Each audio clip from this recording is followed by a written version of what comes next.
키우니까 또 옆에도 나지겠다. 이야기 진짜.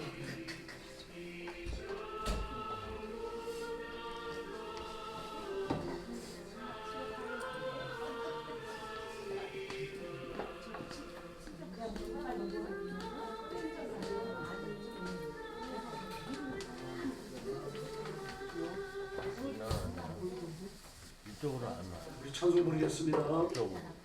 영광 찬양집 7장입니다. 이쪽으로 안 오죠.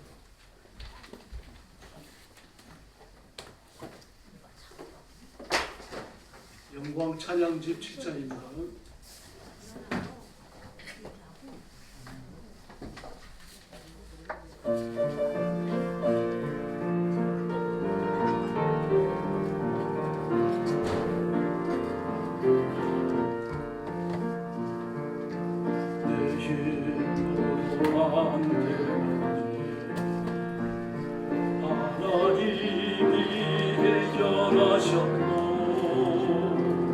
내 모든 계획 하나님 뜻대로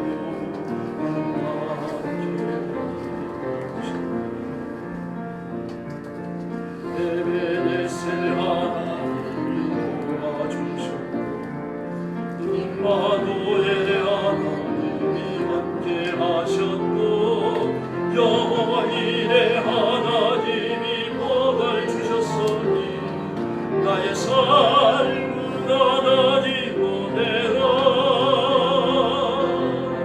오늘의 나 된 것은 하나님 은혜로 나의 나 된 것은 하나님 은혜라 하나님 은혜로 지금 나 된 것은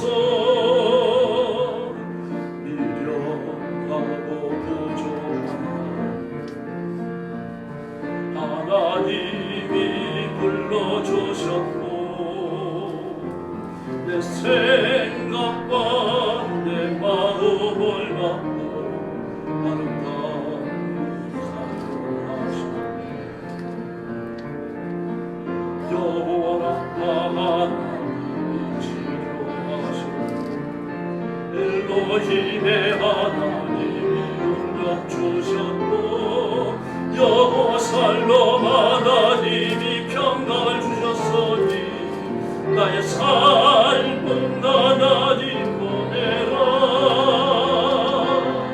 오늘의 나 된 것은 하나님 은혜로 나의 나 된 것은 하나님 은혜라 하나님 은혜로 지금 나 된 것은 할렐루야. 지금의 나 된 게 하나님의 은혜인 줄로 믿습니다. 네, 영광 찬양집 22장 부르겠습니다.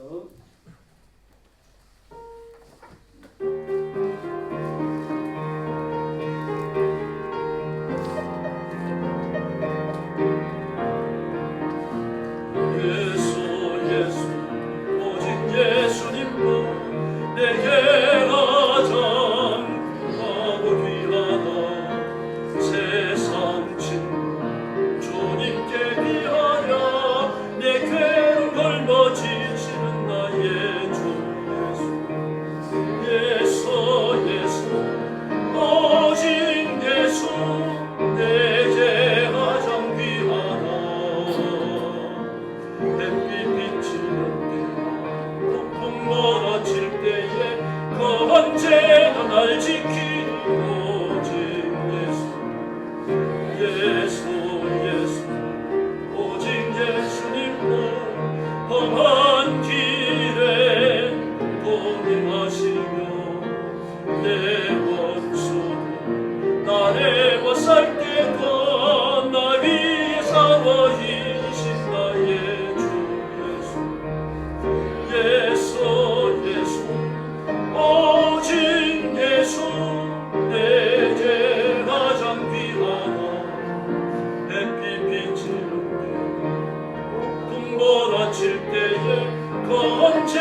날 지키니 오직 예수 오직 예수님뿐 죄인의 번진 이의 주로 변함없고 늘 살아계시니 날 구원하신 넘는 곳에 주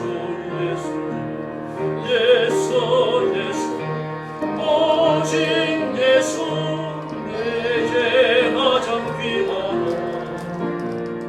햇빛 비치는 폭풍 몰아칠 때에 그 언제나 날 지키니 오직 예수. 3절 부릅니다.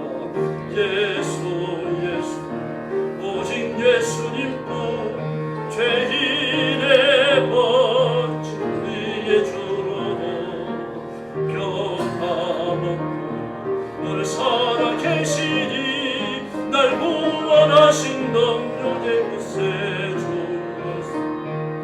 예수 오직 예수 내게 가장 귀하다. 햇빛 비치는 폭풍 몰아칠 때에 그 언제나 날 지키니 오직 예수. 할렐루야. 예수님은 언제나 저와 여러분을 지키시는 분인 줄로 믿습니다. 영광 찬양집 9장 부르겠습니다. 은혜.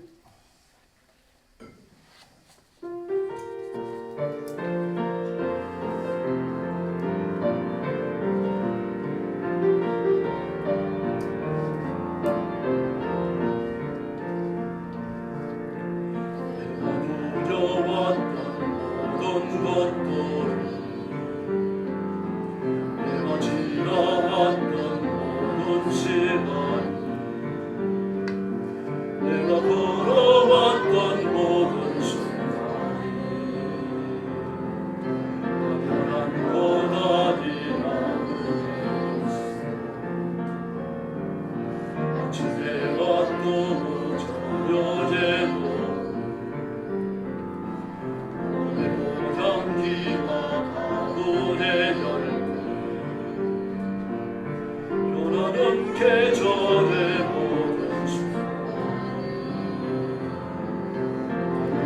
곳 아니라 모든 것이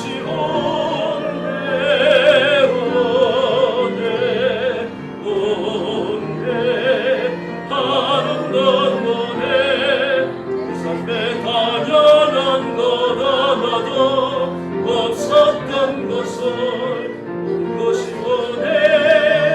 은혜였어. 인간의 태어나 사는 어린아이 시절 지금까지 숨을 쉬어서 너를 사랑한 것 아니라 하나님의 자녀로 살고 너를 찬양하고 예배하는 삶 오늘 전할 수 있는 주 것 아니라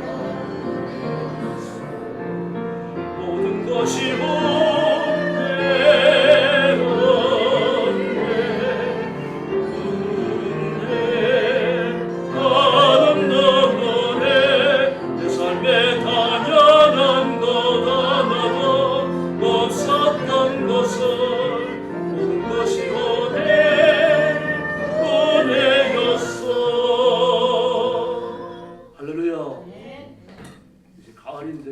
하나님 앞에 얼마나 많은 은혜 받으며 살아왔는지 한번 묵상하시면 좋겠습니다. 찬송가 552장입니다.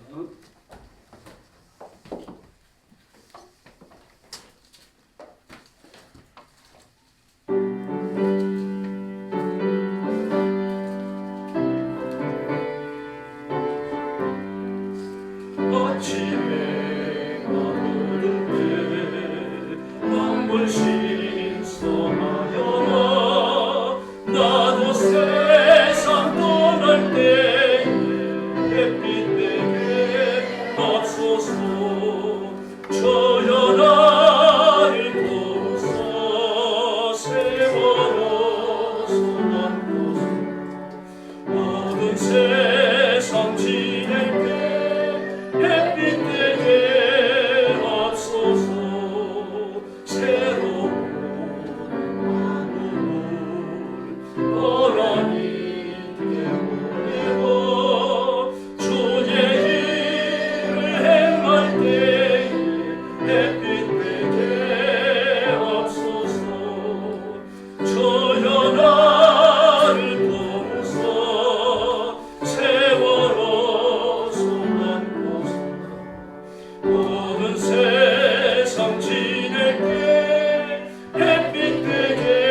찬송가 559장입니다.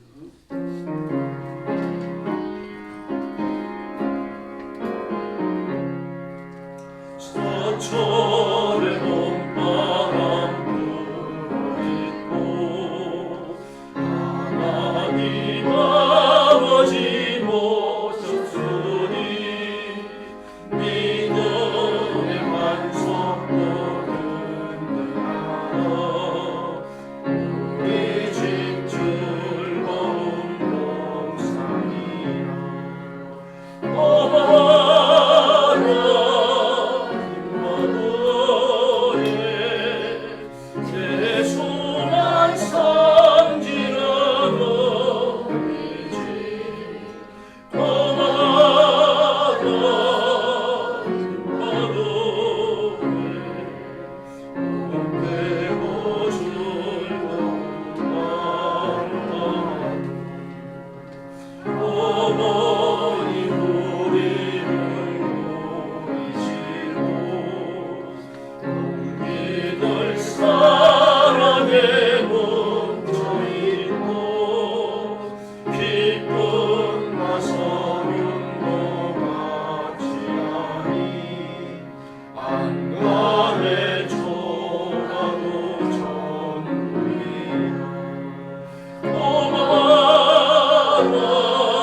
마음과 정성을 다해서 하나님 앞에 주일 난입에 올리겠습니다. 다 같이 일어서 주시기 바랍니다.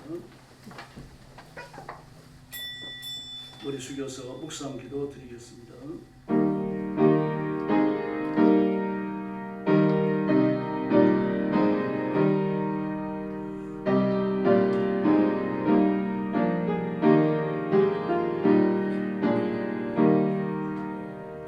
여호와의 인자하심과 인생에게 행하신 기적으로 말미암아 그를 찬송할지로다. 그가 사모하는 영혼에게 만족을 주시며 줄인 영혼에게 좋은 것으로 채워주시리로다. 아멘. 사랑의 아버지 감사합니다. 저희를 죽음과 저주와 지옥의 형벌에서 구원해 주시고 예수 그리스도의 보혈로 씻겨 하나님의 사람, 하나님의 자녀, 하나님의 의의 백성이 되게 해주셨으니 감사합니다. 오늘까지 때를 따라 돕는 은혜를 주시고 위기와 고난에서 지켜주시며 하나님의 복으로 먹여주신 것 감사합니다. 오늘도 주 앞에 엎드려 경배와 찬양을 바치며 하나님 앞에 영광 돌립니다. 저와 사랑하는 성도들을 하나님의 가슴에 품으시고 예배하신 은총을 허락해 주시옵소서. 오늘도 죽음의 전쟁터와 재난의 현장과 땅끝까지 이르러 복음 전하는 선교사님들과 주의 종들과 성도들을 눈동자처럼 지키시며 주일의 안식을 주시며 모든 풍족한 것을 허락해 주시옵소서. 오늘 아침도 큰 은혜 주실 것을 믿사오며 예수님의 이름으로 간절히 기도 올리옵나이다. 아멘. 찬송가 23장 부르겠습니다.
성시효도하겠습니다. 75편 1절부터 5절까지 주보에 있습니다.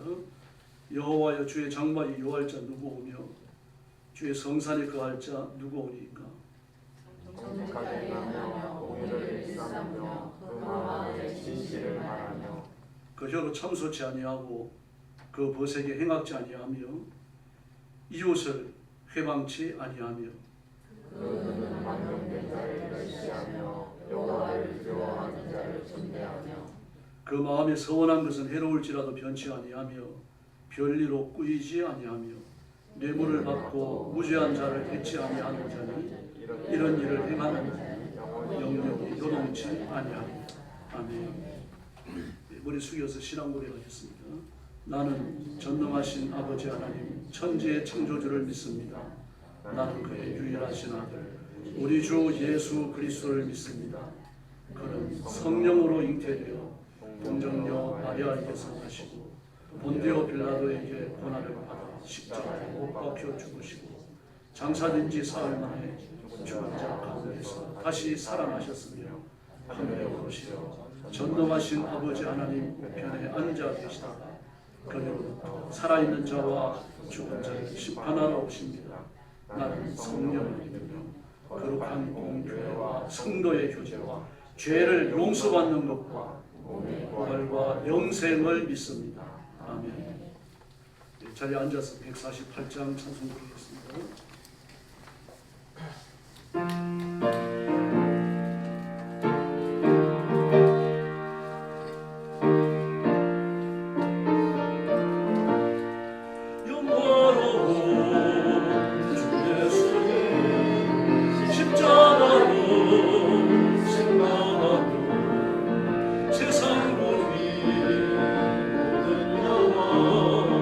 분통한다 못하도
김용찬 장로님 나오셔서 기도해 주시겠습니다.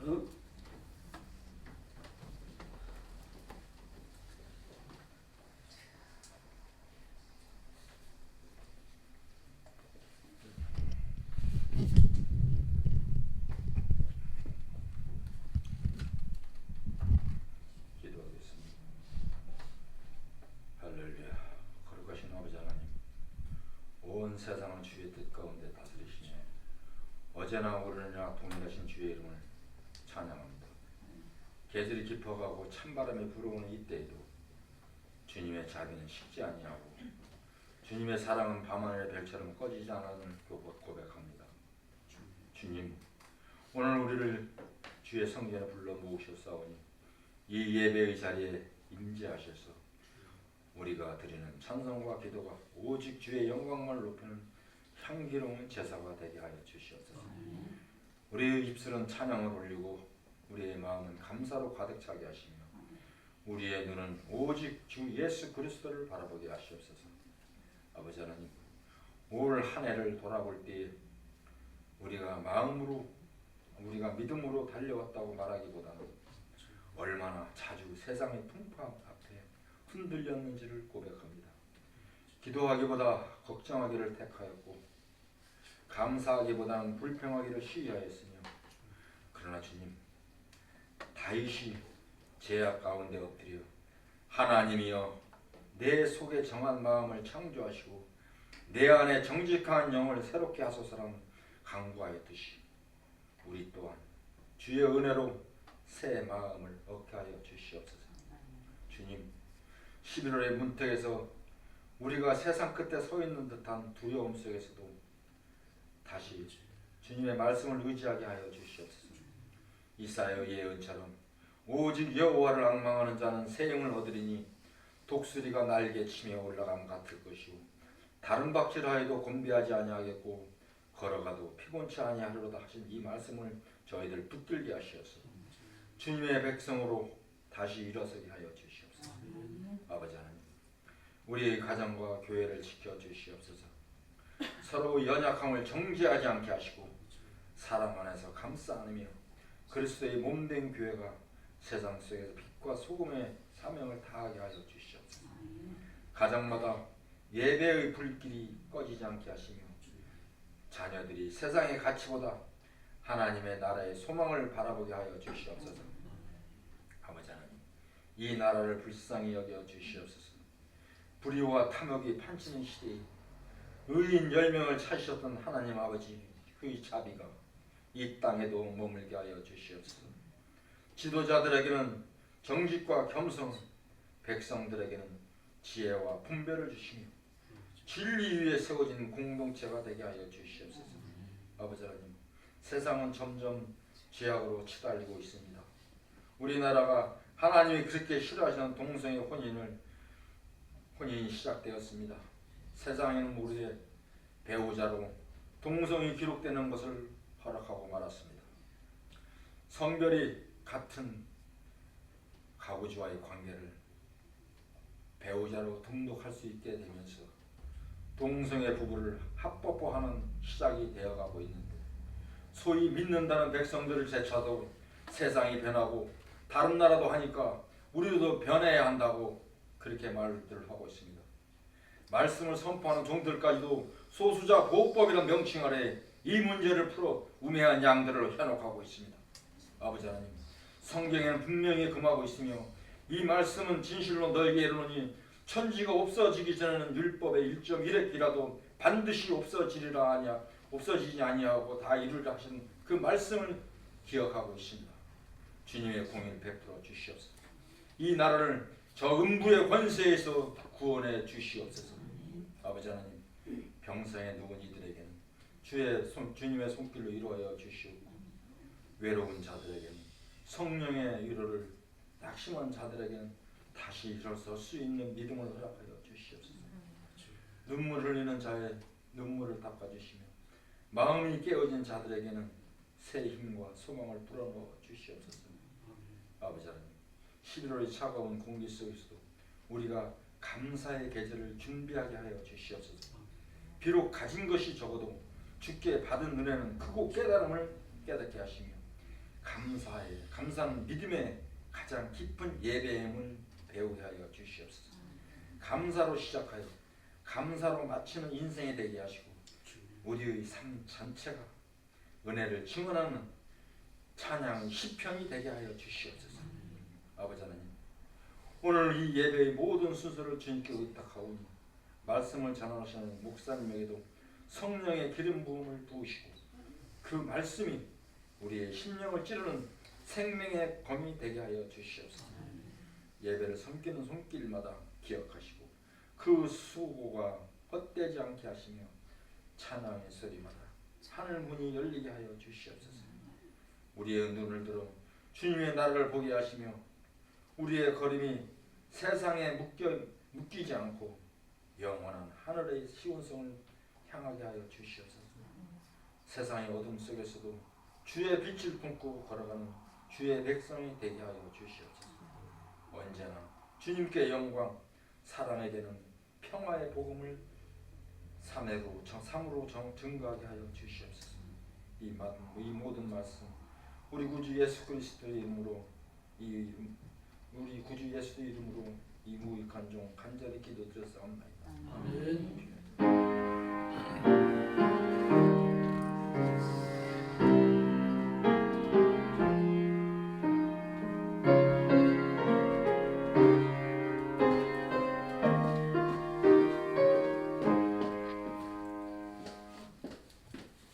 하나님 말씀 봉독하겠습니다.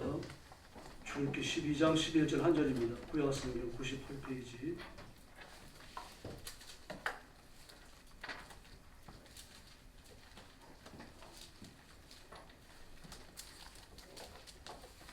출애굽기 12장 11절입니다. 찾으셨으면 같은 음성으로 봉독하겠습니다. 너희는 그것을 이렇게 먹을지니 허리에 띠를 띠고 발에 신을 신고 손에 지팡이를 잡고 급히 먹으라. 이것이 여호와의 유월절이니라. 아멘. 우리 말씀의 제목은 나그네입니다. 하나님께서 그 강팍한 바로를 굴복시키기 위해서 10가지 재앙을 미리 풀었습니다. 사실 한 가지 재앙만 하더라도 바로 같은 거야 먼지도 없이 사라지죠. 그러나 하나님께서 10가지 재앙을 내려주신 것은 바로를 굴복시키기 위한 목적도 있지만 이스라엘 백성들을 설득하기 위한 목적도 큽니다. 왜냐고 하면 그들을 애굽에서 이끌어내시는 분이 누구인지 정확하게 각인시켜 주시는 겁니다. 네, 그리고 마지막으로 10번째 재앙 때 모든 첫것이 죽습니다. 장자가 죽고 모든 짐승들이 첫것이 죽어요. 네, 그러나 이스라엘 백성들은 그 모든 첫것이 죽는 재앙에서 보호를 받습니다. 네, 그 보호를 받기 전에 하나님께서 이스라엘 백성들에게 명령을 내리죠. 너는 한 가족당 양 한 마리를 잡아라. 그다음에 양은 난지 1년 안이 되어야 하고 그리고 함께 14일을 지내야 됩니다. 먹고 자고 한 방에서 있어야 돼요. 네, 그래서 어느 정도 정이 들었을 무렵에 그 양을 죽입니다. 네, 그러므로 그 양을 죽이는 걸 좀 이렇게 쉽게 생각하시면 안 됩니다. 어느 한 집이 죽이는 게 아니죠. 집집마다 합니다. 만약에 신혼을 나가가지고 살림을 나가서 부부 두 사람밖에 없다면 이웃집 합해야 됩니다. 본가로 돌아가든지 합쳐가지고 만약에 뭐 7명이나 8명쯤 된다면 그 2마리를 잡아야 됩니다.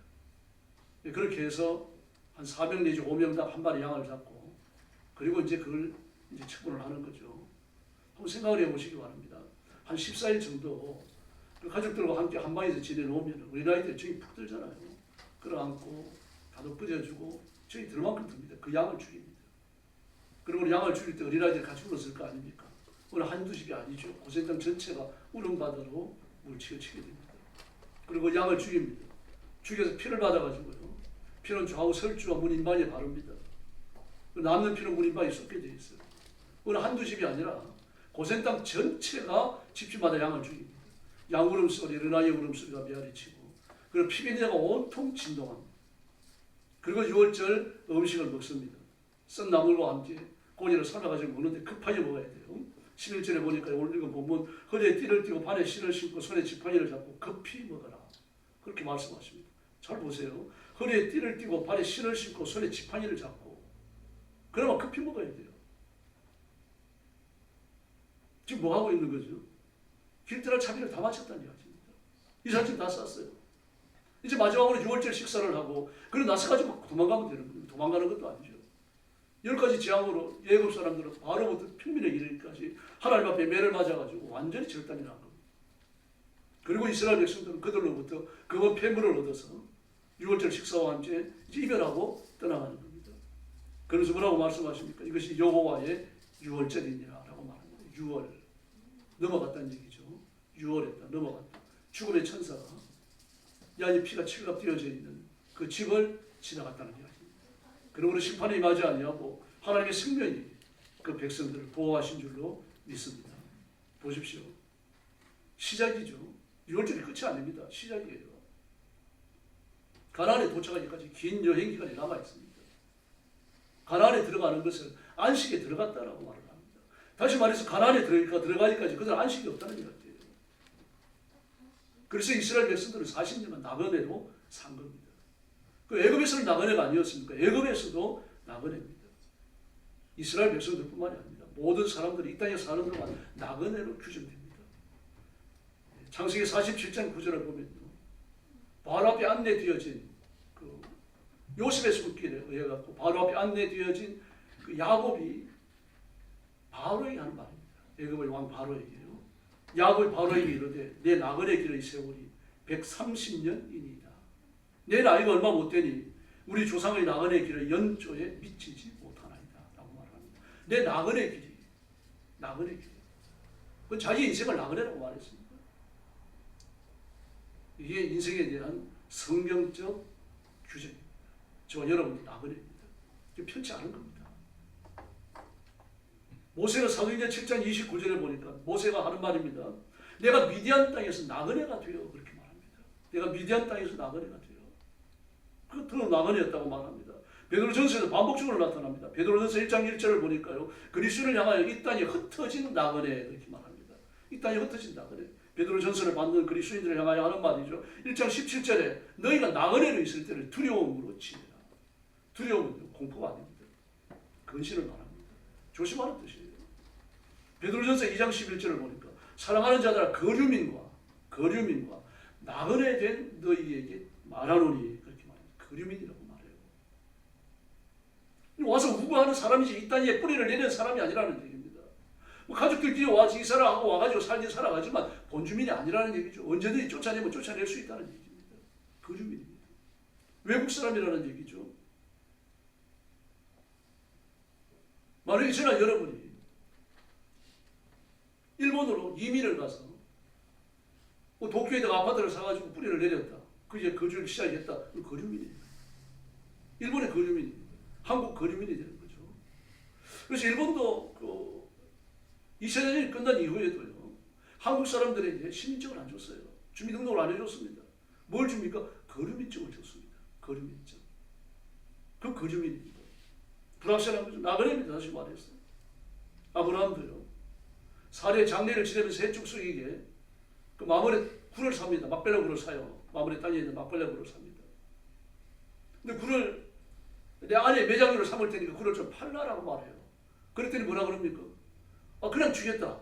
당신은 우리 땅에서 하나님의 방백이니까 그냥 주겠다라고 말하니까 아니다. 내가 이 땅을 그냥 받을 수 없다. 반드시 돈 주고 사겠다. 무슨 말입니까? 내 소유로 삼겠다는 이야기입니다. 그러면서 이렇게 말을 해요. 나는 당신들 중에 나그네요. 거류하는 자니. 이렇게 말합니다. 이게 인생의 규정, 성경의 규정. 아무리 좋은 집에 살더라도 그런 나그네예요. 나그네의 특징이 있죠. 이스라엘 백성들이 애굽에서 나와가지고 가나안에 들어갔지만 그래도 여전히 나그네입니다. 히브리서 11장 13절에 보니까 이 사람들은 땅에 사는 동안 외국인과 나그네임을 주장하였으니라고 말했어요. 이스라엘 백성들이 애굽에서 나와가지고 광야를 통과하여 가나안에 들어가는 것을 안식을 얻었다라고 말을 했는데 그럼에도 불구하고 가나안에 들어간 이후에 뭐라 그럽니까? 우리는 나그네다. 그렇게 말했다는 얘기입니다. 그렇게 주장했다는 얘기죠. 왜 그렇습니까? 안식이 없어요. 이게 나그네의 특징입니다. 아무리 좋은 집에서 살고 몇십만 원짜리 좋은 방에 살고 좋은 음식을 먹더라도요. 여행은 피곤한 겁니다. 나그네 삶은 피곤해요. 집에 와야만 안식이 있는 겁니다. 출애굽기 23장 12절을 보니까 너는 엿새 동안에 내 일을 하고 일곱째 날에 쉬라. 내 소와 나귀가 쉴 것이며 내 여종과 자식과 나그네가 숨을 돌리리라. 안식일이 되면 쉬어라. 육신의 노동 생활대로 돈 버는 일을 그만하라는 이야기 아닙니까? 그렇다고 해서 그 삶이 안식이 있나요? 엿새 동안 일을 하고 일곱째 날에 쉬라. 내 여종의 자식과 나그네가 숨을 돌리리라. 그 숨을 돌린다고 해서 진정한 안식이 있냐고요? 뭐 휴가를 가면 좋은 추억이 생기겠죠. 여행을 하도 좋은 추억이 생깁니다. 어디에 묵든 무엇을 먹든 무엇을 보든지 말입니다. 그러나 피곤한 건 어쩔 수가 없습니다. 여행을 마치고 돌아오면 휴가를 마치고 돌아오면요. 휴가가 아니죠. 피곤하기 짝이 없어요. 막 갈 때부터 말입니다. 휴가철에 가느라고 그냥 길에서 지체하고 말입니다. 여기서 빵빵거리고 저기서 빵빵거리고 말입니다. 난리가 나잖아요. 휴게실에 들어가놓으면 말입니다. 뭐 몇천 명이나 되는지 모르는 사람들 조금 휴게실에 터져갖고 말입니다. 커피 한잔 사려고 줄을 서야 되고 말이죠. 휴가지에 가놓으면 뭐 바가지를 또 왜 그렇게 심한지. 휴가지에 가놓으면 평소에 뭐 한 5만 원, 6만 원 하는 방들 막 10몇만 원, 20몇만 원 해버립니다. 뭐 휴가철이니까 할 수 없지. 그렇지만요.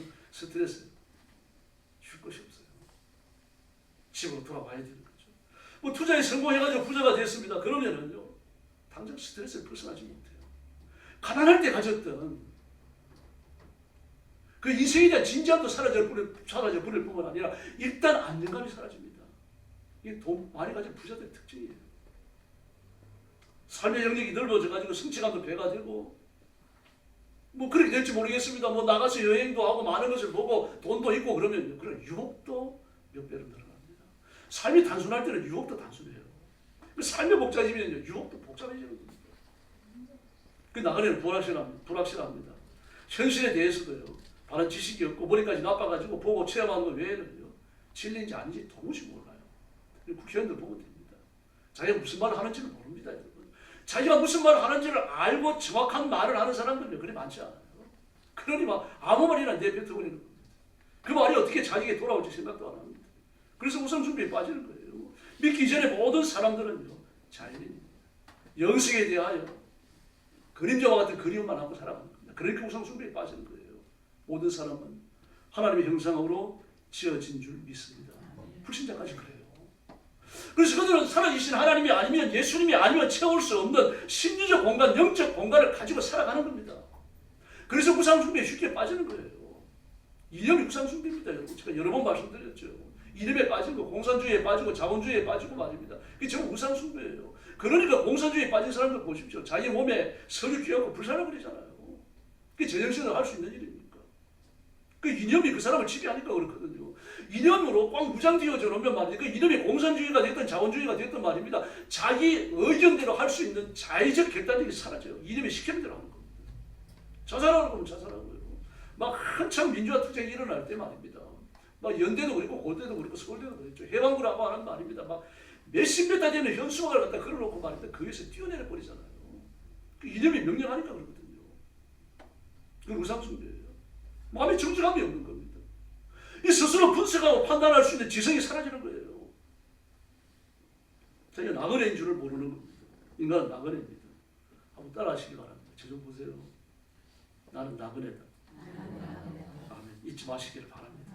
그래서 인간은 불안하기 때문에 스스로 운명을 움켜쥔 인간보다 더 크고 강한 존재가 있다는 걸 알아요. 이걸 해결해 줄 수 있는 힘이, 내 인생의 불안함을 해결해 줄 수 있는 힘이 나한테 없다는 걸 알기 때문에 나보다 더 큰 존재, 영적 존재가 있다는 것을 정확하게 아는 사람도 있고요. 불현듯하게 아는 사람도 있고 어쨌든 아는 겁니다. 그래서 해마다 조상신 앞에 제사 지내잖아요. 요즘 젊은 사람들은 제사도 안 지낸답니다. 어떤 사람이 인터넷에 글을 올렸더라고요. 내 나이 79인데 내가 죽고 나면 누가 내 제사를 지내줄 줄 모르겠다. 근데 자기는 어려서부터 제사를 지내왔잖아요. 현, 고조, 뭐 그래 가면서 지방도 쓰고 그래가 조상들을 다 챙겼어요. 뭐 1년에 몇 번씩 제사를 지냈습니다. 근데 자녀들은요. 제사 지내는데 잘 오지도 않습니다. 안 와요. 그래서 무슨 너희들 왜 안 오냐? 야, 아버지 바쁜 일이 있어가지고 말입니다. 난 제사, 조상 제사인데 어떻게 합니다. 그 조상은 아버지하고 관계가 있지 저하고 무슨 관계가 있습니까? 그러면서 말입니다. 차마 말을 못하는데 그 자식들 얼굴을 보니까 내가 죽으면 내 재산은 지내줄지도 모르겠지만 아버지 재산을 지내줄지도 모르겠지만 다른 재산은 저는 못 지냅니다. 그 말을 하는 것 같더라 그래요. 그 젊은 사람들의 마음입니다. 그 실제로요. 나이 든 어른들이 지내고 나면 젊은 사람들 제사 안 지냅니다.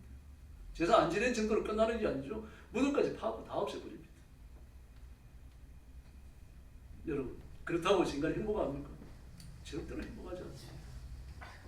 인간은 그래도 불안한 겁니다.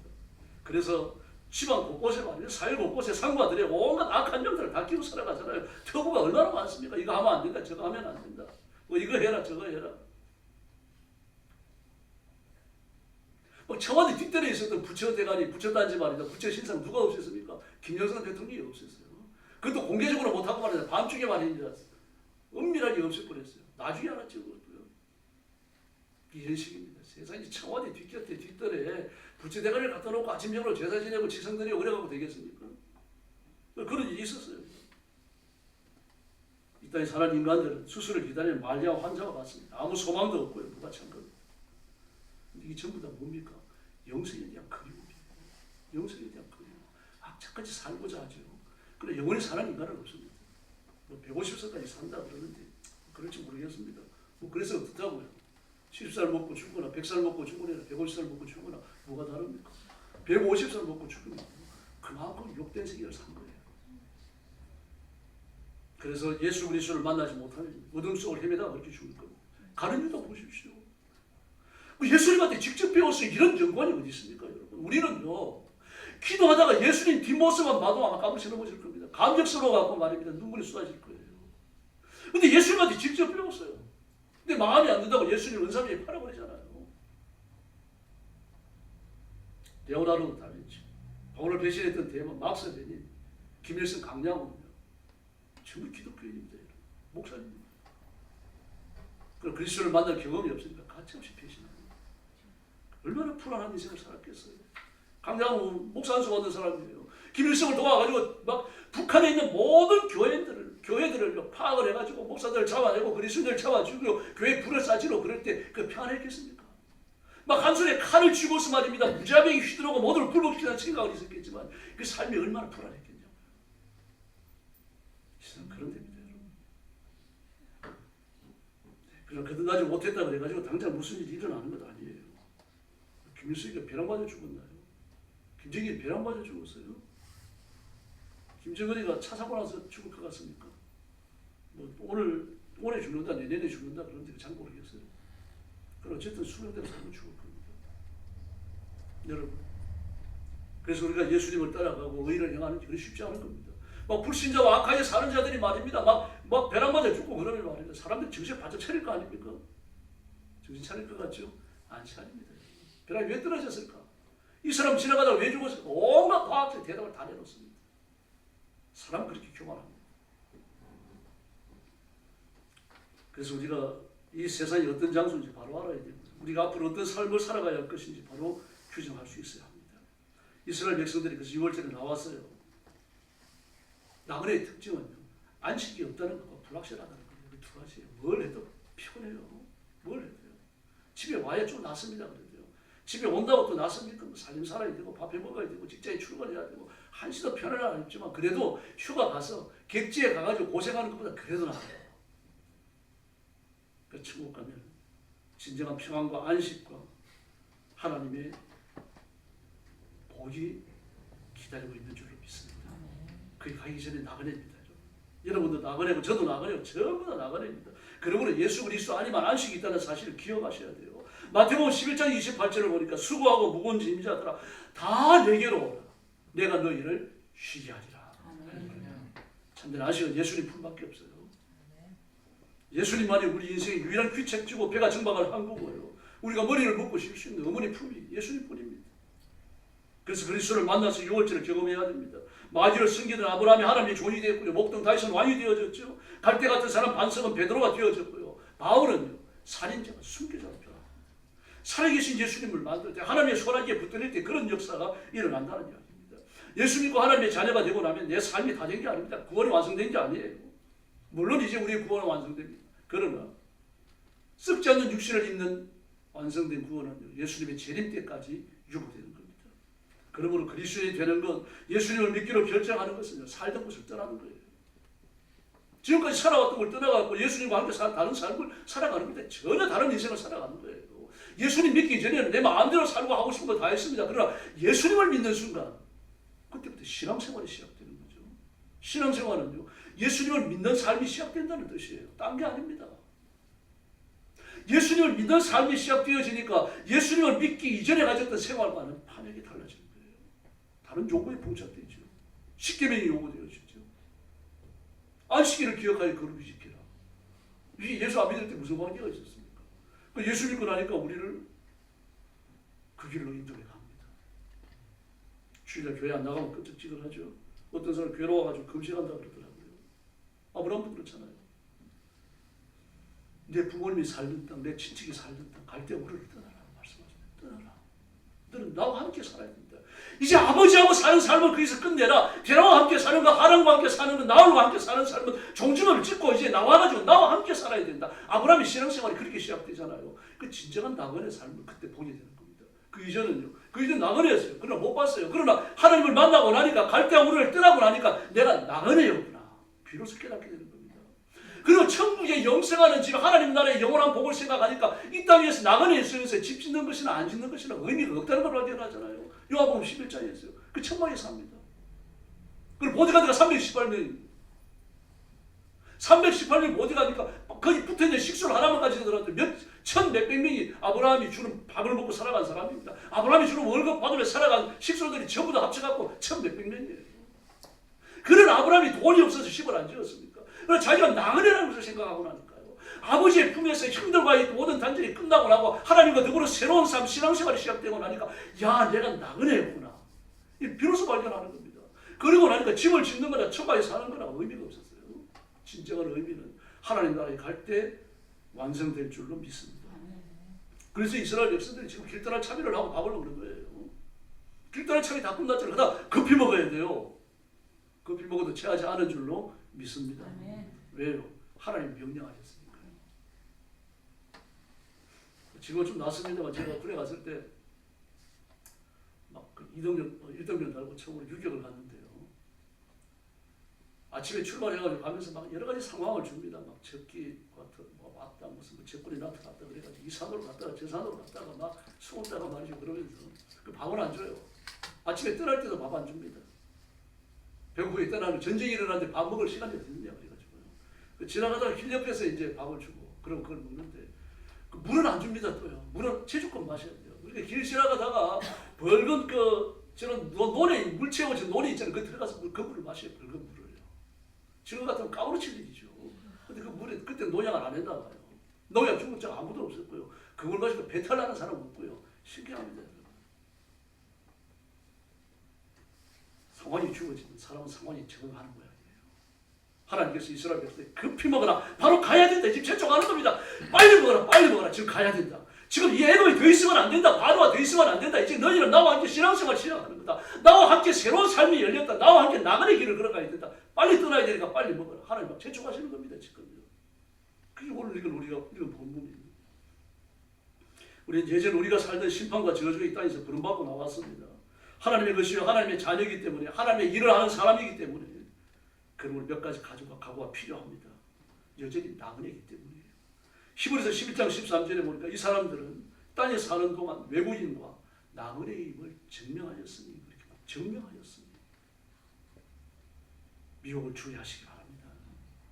이게 첫 번째 주의할 게 많습니다. 그러나 두 가지만 말씀드릴 겁니다. 첫째 미혹을 주의하셔야 돼요. 하나님과 이렇게 신앙생활이 시작됐잖아요. 그 하나님만 바라보셔야 되는 겁니다. 하나님께 매였잖아요. 하나님을 의지하고 하나님만 바라봐야 되는데 눈길을 돌려가지고 다른 걸 보는 순간요. 이제 그때 시험이 시작돼요. 그걸 파멸이 시작되는 겁니다. 미혹은 달콤한 미끼를 던집니다. 바로 그 미혹은 그리스도의 정체성을 흐려요. 아담과 하와는 선악과를 따먹으면 하나님과 같이 있다는 미혹을 받습니다. 창세기 3장 4절과 5절에서요. 마귀를 만나가지고 하나님은 질투가 많으셔갖고 너희들이 선악과를 먹는 순간 눈이 밝아져가지고 하나님과 같이 되는데 근데 너희들이 하나님과 같이 있는다는 하나님 기분 나쁠 거 아니냐. 그래서 못 먹게 하는 거다. 야, 대단한 미혹이지만 돌려놓고 보면 뭡니까? 그 미혹도 될 수 없죠. 어떻게 피조물이 하나님의 손끝에서 지어진 창조된 인간이 자기를 만든 조물주와 같게 되기를 바랍니다. 그럼 마귀의 말을 듣는 순간요, 미혹의 영이 역사하니까 그게 진짜라는 줄로 들리는 겁니다. 무서운 걸로 사람이 넘어가는 겁니다. 여러분 같으면요, 이만희 보고 하나님이라 부를 수 있겠습니까? 성령님이라 부를 수 있겠어요? 여러분 같으면 이만희가 그 예수의 영이 와가지고 이만희에게 덮어 씌워갖고 예수는 살아있는 영, 예수의 영을 받아갖고 구세주가 됐다 그러는데 그 말을 믿을 수 있겠냐고요. 그럼 미혹의 역사하는 게 믿어져요.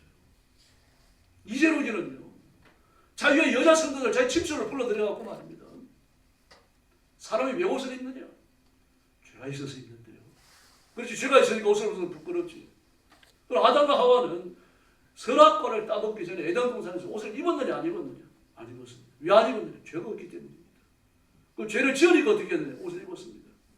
그 다음에 문제입니다. 가스라이팅이 다 된 거죠. 그럼 너희들은 죄가 있느냐 없느냐? 죄가 없습니다. 그럼 어떻게 해야 되겠느냐? 옷을 벗어야죠. 강제로 옷 안 벗겨요. 이제는 스스로 벗게 만들었습니다.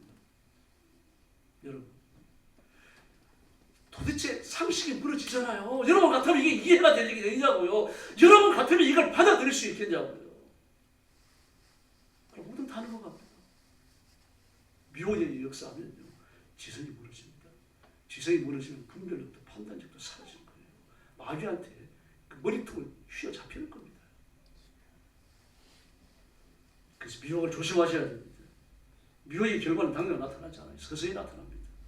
결정적으로 넘어지기 전까지 저희도 잘 몰라요. 그러나 미혹의 결과는요, 결코 가볍지 않아요. 가룟 유다는 미혹이 넘어지는데 3년 걸렸습니다. 그 미혹받았다는 게 어디서 드러납니까? 예수님을 팔 생각을 마귀에게 넣어주었다. 마귀가 넣어주었다. 여기서 넘어가 버려요. 그 이전까지 갈등하는 존재입니다. 미혹이 포로가 되는데 3년이 걸린 거죠. 그러나 그 결과는 파멸입니다. 지금도 마찬가지입니다. 미혹을 이기는 성도가 되어야 할 줄로 믿습니다. 다음에 생각을 가다듬어야 됩니다. 그리스도인답게 생각의 틀을 바꿔야 돼요. 생각이 시작입니다. 역사에 엄청난 일들은 생각에서 시작됩니다. 슈가 랄프 벨드 에메슨이라고 하는 사람은 이렇게 말을 했습니다. 사람이란 종이 자기가 생각하는 바로 그것이다. 그릇거리, 움직임에 말하는 모양, 옷 맵시 등 그 사람의 생각이다. 그렇게 말했습니다. 그 사람이 어떻게 생각하든지 생각하는 대로 살아간다는 이야기입니다. 느릿느릿한 생각하는 행동은요, 느릿느릿한 행각에서 나오는 거죠. 아주 바쁘게 걸어가는 그런 거리는 생각이 바쁘니까 그런 거예요. 생각이 바쁘면 막 바쁘게 움직이게 되어 있습니다. 생각이 느리면 행동도 느린 거예요. 미워하는 생각은 미워하는 행동을 자아내는 겁니다. 그래서 행동하게 되어지는 원인을 다 살펴보면요, 마음에 그 뿌리가 있어요. 마음은 행동의 보이지 않는 동기인 겁니다. 생각이 그 사람의 마음입니다. 솔로몬은 이렇게 말합니다. 잠언서 23장 7절에서요. 대저 그 마음의 생각이 어떠하면 그 위인도 그러한지요. 할렐루야. 얼마나 정교합니까 성경이. 생각이 생을 결정짓습니다. 사무엘 스발전은 이렇게 말했어요. 생각을 심으십시오. 행동을 거둘 것입니다. 생각을 기르십시오. 자, 사람은 자기가 생각하는 것 이상으로 성장하지 못합니다. 이렇게 말합니다.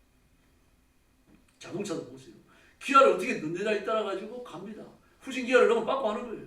전지 기아를 넣으면 앞으로 가는 겁니다. 하도 급발진이다. 이게 막 이 페달 오작동이다 그래가지고 막 페달 옆에다 대고 카메라를 달아놨습니다. 어떤 사람이 막 급발진이라 그래가지고 말이죠. 막 했어요. 그런데 그 카메라를 자세히 정교하게 보니까요. 정교하게 그 분석을 해가지고 그걸 잘 나오도록 이렇게 한 걸 보니까요.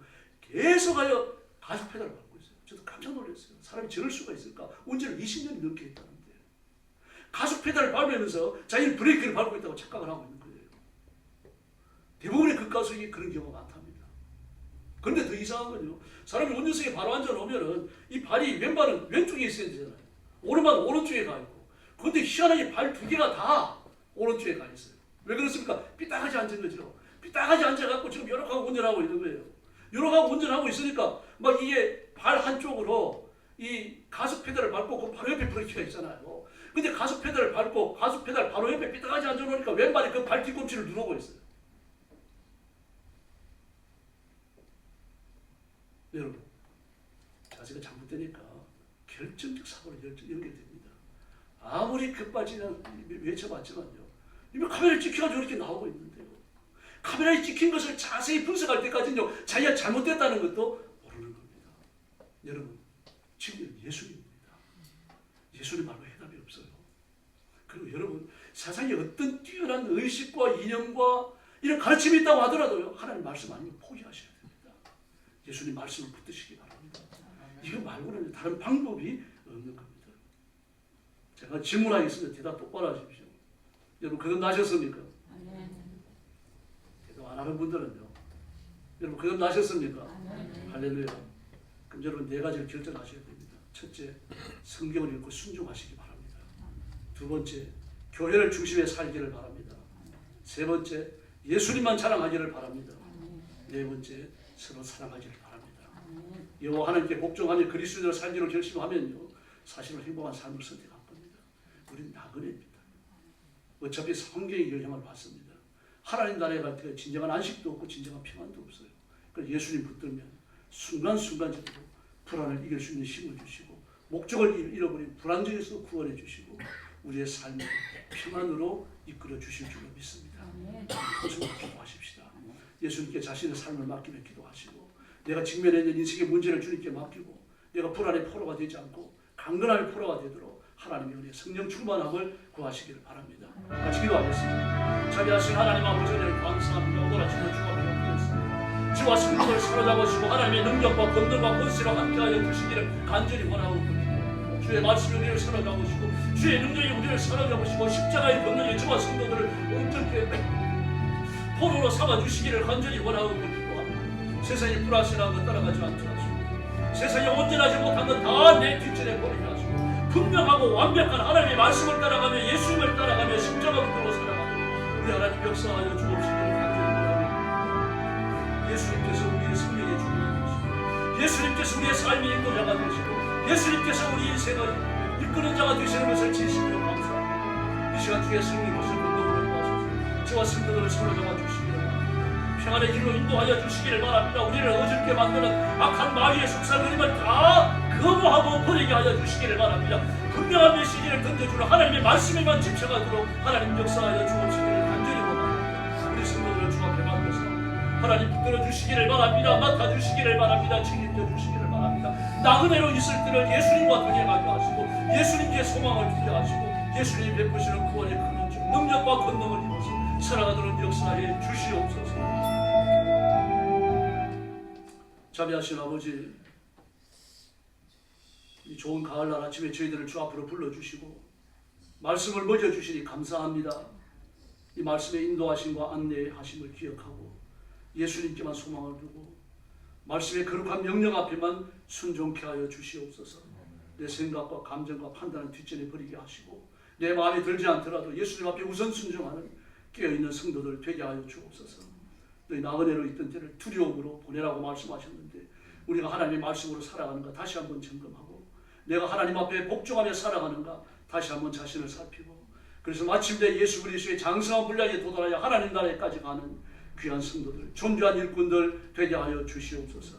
우리 성도들이 성장하여서 예수 그리스도의 통치를 드러내게 하시고, 가정마다 복을 받아서 온 가족이 예수 믿어 구원받게 하시고, 하나님의 은혜가 충만하여 물질의 부요함과 물질의 강건함을 누리게 하여 주시옵소서. 모든 질병과 육신의 약함도 치료해 주시고 하나님의 복을 더하여 주시옵소서. 우리 교회도 주님 앞에 맡깁니다. 깨어있는 교회, 살아있는 교회가 되게 하시고 부흥하는 교회가 되게 하여 주시옵소서. 나라와 민족도 주님 앞에 맡깁니다. 대통령과 정치인들이 회개하고 주님 앞으로 돌아오게 하시고, 공산주의 하고자 하는 것들을 다 포기하고 버리게 하여 주시옵소서. 우리 민족의 미래를 주 앞에 맡깁니다. 민족을 살 길로 인도하여 주시옵소서. 오늘 아침도 큰 은혜 주시는 것을 감사하오며 예수님의 이름으로 간절히 기도 올리옵나이다. 아멘.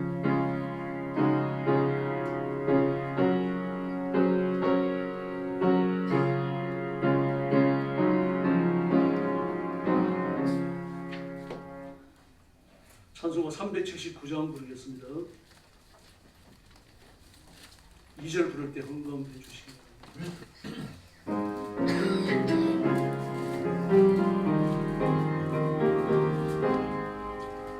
내 발길 말고 가면 깊은데 빛 대신 저 모양 집을 향해 가는 길 비춰서서 한지나 알지 못한 한 걸음씩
주를 만나니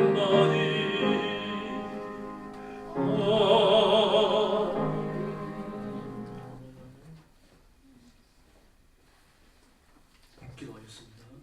자비하신 아버지 감사합니다. 하나님 앞에 온 힘을 다해 예배드리며 정성껏 준비한 예물을 함께 봉헌합니다. 주님 앞에 주일 아침에 헌신을 드리는 귀한 성도들을 제물을 받으심처럼 기쁨으로 연락하시고 두 손 들고 복을 내려 주시옵소서. 아벨과 그 제물을 받으신 것처럼 우리 성도들과 예물을 기뻐 받으시고 하나님의 모든 부유하심과 풍족하심을 허락해 주옵소서. 성령의 권능을 허락하시고 이 땅에 사는 동안 물질의 풍성함을 주시옵소서. 가난하고 핍절해서 비굴하게 살지 않게 하시고 나누어 주고 베풀며 보금질하며 영혼을 건지며 하나님 손에 붙들려 쓰임받게 하여 주시옵소서. 육신의 질병을 치료하시고 모든 병마가 떠나가게 하시며 약한 것 치료하시고 강건케 하여 주시며 하나님께서 고치시는 기적을 허락해 주시옵소서. 우리 성도들을 주 앞에 맡깁니다. 이 시대를 부끄럽게 하는 하나님의 일꾼으로 사용해 주시고 하나님의 통치를 선포하는 하나님의 종으로 사용해 주시옵소서. 예수님의 이름으로 간절히 기도 올리옵나이다. 아멘.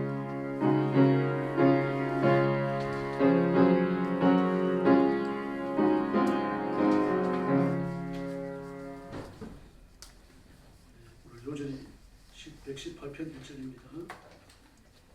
여호와께 감사하라. 그는 선하시며 그 인자하심이 영원합니다. 바로 외우실 수 있겠죠. 같이 여기겠습니다. 여호와께 감사하라. 그는 선하시며 인자하심이 영원합니다. 118편 1절 말씀. 우리 목사님 7월달에 예. 7월달 10분 136장 1절에 또 있어요. 똑같은 거. 여호와께 감사하는데 성경에도 똑같이 나와 있더라고요. 성경에. 5월달 5월달 것도 축복드리죠. 예수를 믿으라. 그것도 그게 그러면 이제 반복되는 외우기 더 좋잖아요. 그냥 이대로 하시고 공부 열심히 했어요. 마지막 주에 오셔갖고 5개 이상 꼭 쓰시게 이렇게 말합니다. 아무래도 오늘 하고 지난주 성부하고는 다 쓰실 것 같네요. 감사합니다. 나라와 민족을 위해서 계속 기도해 주시고요. 이 나라가 심각한 상태라는 거 아시죠? 짧은 기간 안에 나라가 이렇게 망가졌던 적이 없습니다. 그래서 기도 많이 해주셔야 돼요. 교회를 위해서도 기도하시고요. 나라와 민족의 장래가 하나님 손에 있는 것처럼 교회의 부흥도 하나님께 있습니다. 하나님이 부흥을 열어주지 않으시면 안 돼요. 그래서 안타까운 마음을 갖고 기도하시고 부흥에는 딴 게 없습니다. 여러분이 기도하고 그 전도하셔야 돼요. 여러분 자신이 교회 나오셔야 됩니다. 주일 하루만 딱 나오고 한 번만 나와가지고 내가 내 교회 자리를 안 채우면서 교회에 부흥하기를 바란다면 그 이유는 배반적입니다. 그래서 여러분 자신이 먼저 열심히 나오세요. 듣기 싫어도 아멘 하세요. 그리고 많은 사람들이 좀 혼란스러워하는 게 있더라고요. 자꾸 매스컴에서 엉뚱한 걸 얘기하니까 꼭 잠깐 말씀드릴게요. 전작권 회수가 자주국방입니다. 그럼 여러분이 한번 생각해 보세요. 전 세계에서 자주국방을 하는 나라가 어느 나라 같습니까? 미국이라 그러고 싶죠. 하나도 없어요. 자주국방하는 나라. 자주국방이라 그러면 자기 힘으로 자기 나라를 지켜내야 돼요. 그런 나라가 세상에 어디 있습니까? 미국은요. 전 세계에서 국방비를 가장 많이 지출합니다. 2위가 중국이에요.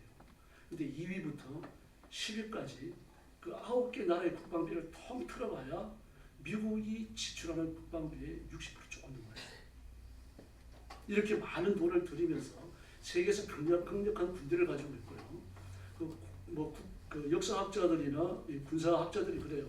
노르웨이 그 군사의 전략 연구소도 마찬가지고 미국이 중국 군사력의 10배를 가지고 있다고 말합니다.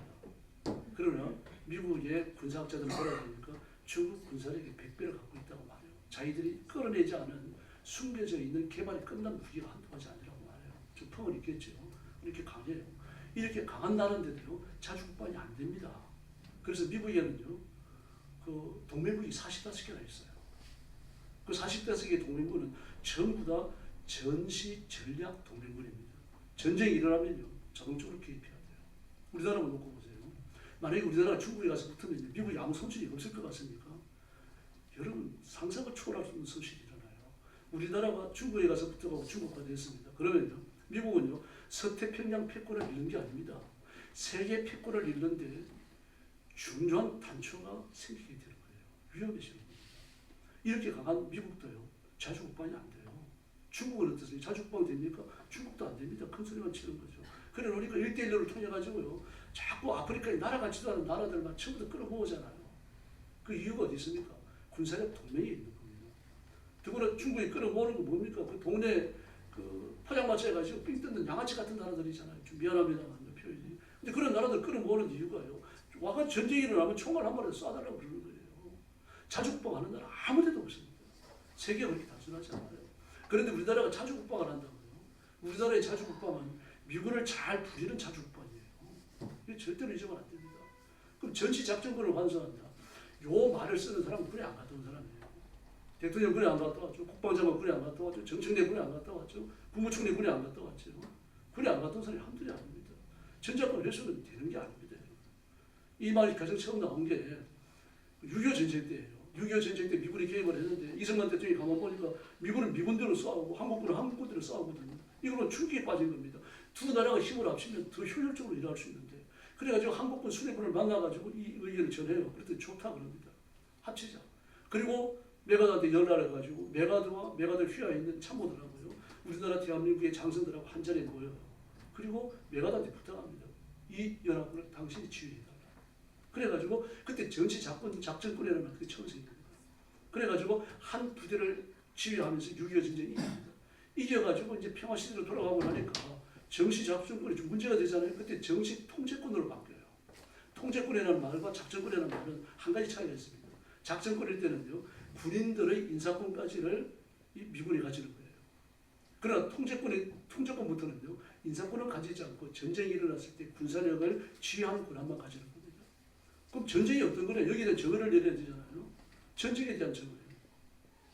다양한 상황이 있을 수 있잖아요. 연평도 해전 같은 경우는 전쟁이 아니죠. 그리고 6.25 전쟁 같은 건 전쟁이에요. 그 전쟁이 아니냐 맞냐 이걸 어떻게 결정을 하는가 하면, 만약에 전쟁이라고 판단되는 그런 군사적 상황이 벌어졌을 때 우리나라 총사령관과요, 육해공원 총사령관과 미국 파견 부대의 총사령관이 서로 만나요. 만나가지고 이게 정시작전이냐 전시냐 아니냐 이걸 판단하고 전시다 싶으면 그 다음에 우리나라는 우리 국방장관한테, 미국은 미국의 국방장관한테 보고해요. 그리고 국방장관끼리 화상통화를 하겠죠. 화상통화를 하면서 여러 가지 자료를 보면서 우리나라 국방장관이 이거 전시가 맞습니다. 미국의 국방장관도 전시가 맞습니다. 그럼 전쟁이에요. 그럼 이것이 결정되는 게 아니라 대통령한테 보고되는 겁니다. 미국 대통령한테 보고되고 우리나라 대통령한테 보고되고요. 그리고 미국 대통령과 우리나라 대통령이 화상회의를 합니다. 이런 자료가 올라왔는데 전시가 맞습니다. 두 대통령의 의견이 떨어지면 그때 전시작권 통제권이 발휘가 되는 거예요. 만약에 우리나라 대통령이 전쟁이 아닙니다 그러면요, 전시작전권이 발동하지 않아요. 여러분. 그러면 미국이 혼자서 전시 통제권을 움직이는 게 아닙니다. 그 미국이 이걸 움직이는 게 왜 그리 중요합니까? 미국에는요, 죽음의 백조라고 부르는 그 지구 역사상 가장 강력한 전폭기가 3대나 있어요. 그 전폭기 한 대면요, 그 북한 같은 경우는요, 초토화 되는데 30분이 안 걸립니다. 국가 하나가 초토화 되는데 그 죽음의 백조 폭격기 한 대가 북한을 초토화시키는 30분이면 충분합니다. 이게 있죠. 그리고 풀사이즈 캐비넷이라고 그래갖고 제일 큰 항공모함입니다. 항공모함 안에 그 비행기가 50몇 대가 올라가요. 이게 8대가 전부 다 미국 갖고 있어요. 중국에는 한 대도 없어요. 4분의 3 크기의 3쿼터 사이즈 캐비넷이 중국에 3대가 4대가 있습니다. 그 외에는 없습니다. 어느 나라도 갖지 못했어요. 그뿐만입니까? 지금 우리나라는요, 한 사람이 1개 중대나 1개 소대를 감당할 수 있다고 하는 강력한 전투를 가진 군인들이 있습니다. 공정통제사예요. 공정통제사예요. 얼마나 있을 것 같습니까? 22명 있어요. 우리나라는. 미국은 그런 군부대를 수만 명입니다. 그것만 있으니까 첨단 무기가 한두 가지니까 이 모든 걸 통제하며 움직이며 어느 무기 어느 부대를 어디로 보낼지 이걸 누가 할 수 있어요? 미국 사령관이 아니면 어느 부대가 무엇을 하고 어떻게 합니까? 어디를 보낼지 어떻게 결정을 하냐고요. 이걸 보내면 결정할 때도 한국 사령관을 만나가지고 반드시 그 긴밀한 회의를 하고 그 다음에 결정하는 거예요. 전시 통제권, 정시 무슨 작전권이라고 그래가지고 미군이 지 맘대로 하는 게 아닙니다. 여러분. 우리가 뭐라고 하면 아무것도 못해요. 더구나 미국의 그 거대한 나라가 가지고 있는 그 첨단화 되어지고 정말 높은 전투력, 그걸 우리가 움직일 수 있나요? 우리나라의 주대라도 우리는 못 움직여요. 그린베리를 어디로 보내야 될지, UDT를 어디로 보내야 될지, 그 어떻게 합니까? 우리가 몰라요. 그러니 미국은 미국 군대를 움직여갖고 우리가 협조해 줄 수밖에 없어요. 그러니까 전시 통제권 가지고 자주 국방한다. 절대로 속지 마세요. 뭐 공산주의자들이 하는 거고요. 군대도 안 갔던 사람이 하는 겁니다. 세상은 그렇게 되어 있지 않아요. 그래서 나라와 민족을 위해서 기도 많이 하셔야 돼요. 휴전선이 155마일입니다. 해안선은 900마일이에요. 우리나라는 실제로 총들로 싸우는 사람이 50만이라 말하면 50만 안 돼요. 이 그나마도 지금 24년으로 군사 공복기를 단축시켜놨잖아요. 이제 인간의 힘으로 지켜지는 거 아닙니다. 하나님의 은혜로 지켜지는 줄 믿습니다. 그러므로 전시 작전권을 가지고 온다, 무슨 자주 국방을 한다, 그 말에 절대 현혹되면 안 됩니다. 그 말에 현혹되는 순간 우리는 정말 국방력이 잊어버립니다. 예. 그래서 나라와 민족을 위해서 기도하는 것이 최첨단이에요. 이게 가장 중요합니다. 군인들도요, 총들과 기도하면서 싸워야 돼요. 하나님이 도우심을 구하면서. 옆에 있는 분들하고 인사 나눠주시기 바랍니다.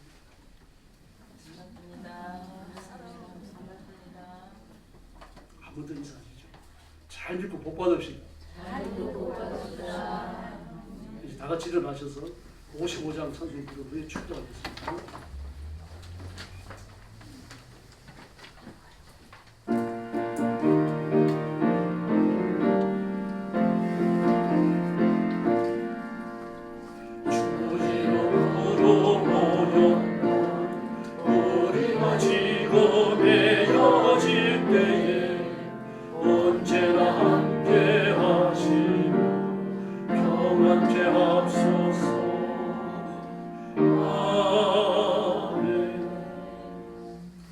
이제는 우리 구주 예수 그리스도의 은혜와 하나님 아버지의 극진하신 사랑과 성령님의 도우심과 인도하심과 교통하심이 오늘 예배에 참석하여 하나님 앞에 영광 돌리고 감사함으로 말씀을 받고 이 말씀을 따라 살고 이 말씀을 따라 순종하고 이 말씀이 약속하는 복과 승리를 누리기 원하는 사랑하는 모든 성도들 머리 위에 영원토록 함께 계실지어다.